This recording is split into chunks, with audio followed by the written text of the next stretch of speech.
college athletic team, any team at all.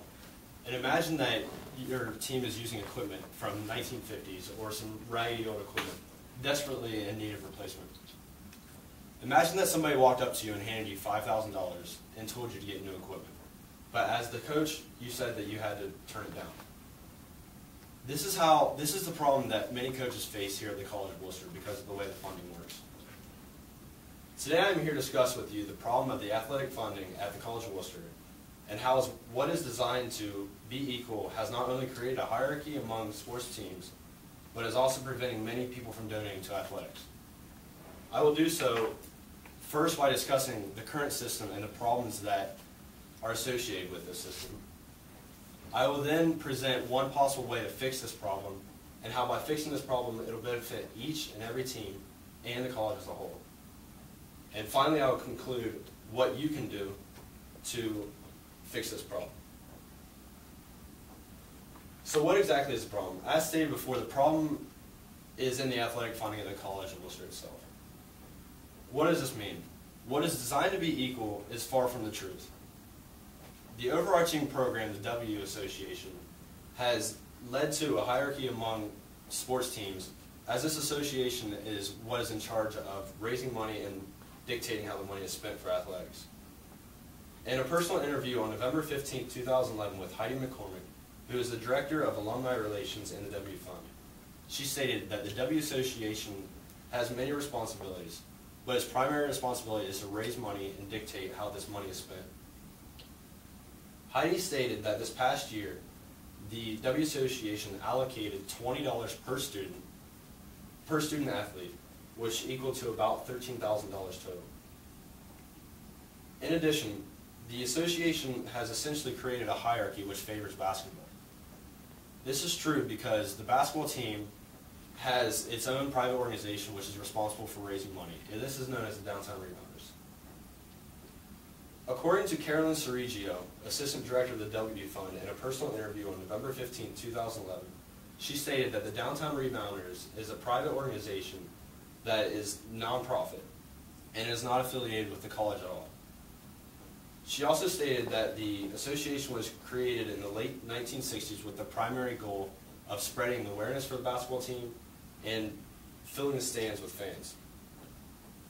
Needless to say, the Downtown Rebounders accomplished this goal in spreading awareness, but over time has developed into much more, an organization which raises money. This hierarchy favoring basketball is true because the college discourages other teams from creating such organizations. This is a major problem, as one can notice and assume that $13,000 among 22 teams is not very much for the entire year. Carolyn also stated in this interview that she too is a former student athlete, and that she can see how this current system could possibly prevent donations. Furthermore, in a personal interview with Jordan Ross, a former football alum, on November 20th of 2011, he stated, and I quote, "It's not that I have anything against other sports or anything, it's just I went to Worcester to play football. It's how I've met my best friends. Football is my love. It's my favorite sport. If I could donate money to the football team specifically, I would." Furthermore, in three more personal interviews on November 20th of 2011, in three more personal interviews, all three responded in the same manner, that they would be more likely to donate if they could donate to a specific team. So why should you care? Athlete or not, this affects everyone here at the College of Worcester. As an athlete, it is preventing you and your team from reaching its maximum potential as funding is simply not there. As non-athletes, it affects the college as a whole. It prevents future prospective student athletes from coming here as they see that the teams do not receive the associated or the necessary money. In an email interview with Matt Fagan, a basketball player, on November 23rd, he discusses how the Downtown Rebounders is extremely helpful in recruiting and bringing students into the college. He said, and I quote, "Another way they are really beneficial is in recruiting. When they come telling recruits we finish top 5 in attendance every year, and that we get to go on trips during the season and in the off season, it is a huge tool that helps us because it separates us from other comparable teams. Having such an organization as the Downtown Rebounders has really benefited the basketball team. So what can be done to fix this problem of athletic funding? My solution is neither simple nor immediate. However, I suggest a combination of the current system and implementing a system that allows individual teams to raise money. I suggest that the individual teams model after the Downtown Rebounders because this organization has been so successful. Coach Moore, the current head basketball coach here at the College of Worcester, stated in an email interview on November 26, 2011, "I do think that other programs could benefit from a similar support program," when referring to the Downtown Rebounders. So how will this fix the problem? This will give teams the ability to raise money from themselves, which will essentially give them a limitless ceiling to how much money they can raise and spend for their program. I do want to maintain the W Association as I feel that it plays an important role in athletics. My essential answer is to have the W Association fill in the cracks and provide money for teams who cannot raise the money themselves. My example is, hypothetically, because of the $13,000 that was divided among 22 different programs, which was essentially 650 students, $20 per student. Say hypothetically the volleyball team was able to raise $300. This is their quota if they had 15 members on their team. So they were able to raise the $300 quota. This would remove them from the W fund, and the W fund would then disperse the money amongst the 21 remaining teams.